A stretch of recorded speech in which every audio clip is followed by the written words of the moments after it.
In today's video, I'm going to teach you how to delete your Shopee account efficiently and securely. Whether you're stepping back from online shopping, consolidating accounts, or just taking a break, this guide will walk you through each step you need to take on your Shopee dashboard, ensuring that your privacy settings are thoroughly managed and your account is safely deactivated. To begin, let's head to the Shopee website and log into your account if you haven't already done so. Once you're on the Shopee dashboard, direct your attention to the top right corner of the screen. Here, you'll see your username displayed.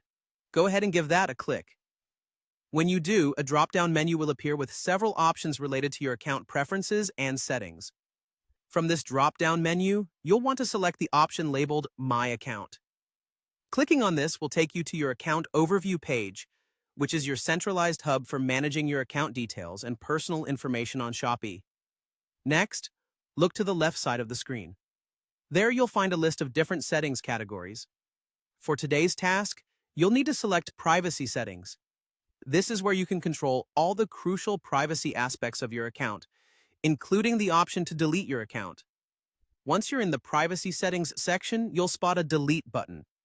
It's important to really consider this step, as deleting your account means you'll lose all your account data, including purchase history and potentially any unused Shopee credits.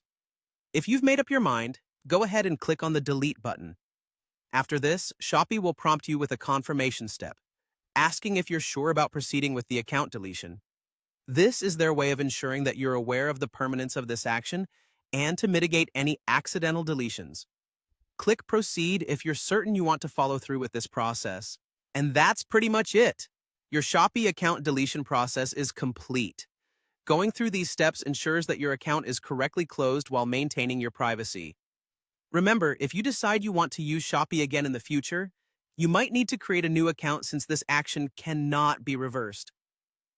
Thank you for joining me in today's tutorial, and as always, feel free to reach out if you have any further questions or topics you'd like us to cover in future videos. Until next time, take care and happy browsing.